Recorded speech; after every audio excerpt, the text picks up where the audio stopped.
Welcome to Big Mike's Real Reviews. This is Big Mike, and today I'm going to be covering my non-spoiler review of Avatar: The Way of Water. Now, this has been in the works for the past 13 years. Now, James Cameron said that the reason why it's taken so long is because he needed the, technology of, CG to catch up with the times. Basically, what he needed to do with all the underwater motion capture and to make it look the most realistic is basically for that technology to catch up with the times. And now we're here. So the first movie I thought was mind-blowing. When I went to the theater for the first time to see that movie, I saw it in IMAX 3D, and I was completely blown away, just like most other people in that film. Now, this was before, of course, I had my own channel. I probably would have gave that movie a 9 out of 10.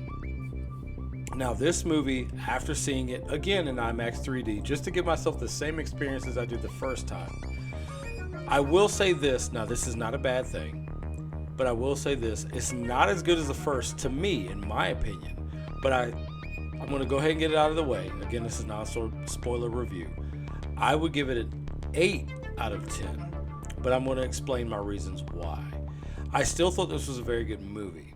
This clocked in at 3 hours and 12 minutes. Now, a lot of times, when you have longer movies, sometimes you don't feel the runtime. Like, I kind of said that about in Avengers Endgame. With Avengers Endgame, for it to be 3 hours long, I felt like it kind of needed to be 3 hours long to tell the story it needed to tell. Now, on the other hand, for Avatar: Way of Water, I felt like this movie could have been shaved down to at least two and a half hours. I felt like you still could have told the same story. The pacing would have been a little better, and you still would have got the same result out of the movie. I just felt like some of the pacing in this movie was just a little drawn out. I believe you could have maybe shaved off, or James Cameron could have shaved off at least a half an hour out of this film, and it still would have been just as impactful as it was. This movie, the good parts about this movie was it was a visual spectacle. I mean, it very much outdid the first movie in that aspect.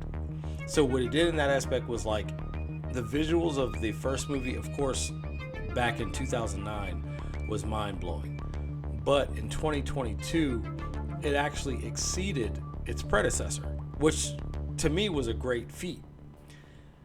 Now, I feel like even though in the original movie, of course, the storytelling in this movie is very, I would say, basic. I don't mean that in the bad way, but it kind of is. It's like a very basic story, but even though it's very intriguing and interesting, it still captured everybody, with the story and the visuals and everything like that.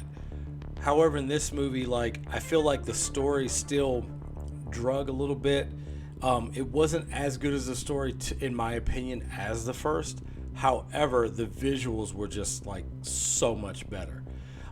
It was still a good story, and I still am on the edge of my seat to see what James Cameron has, planned up his sleeve for the next few films, which we know, at least in this movie, they filmed the second and third movies pretty much, together. So we're getting the third movie around the same time next year. And then we have Avatar 4 and 5 coming up as well. So I'm very excited to see where James Cameron is going to go from here.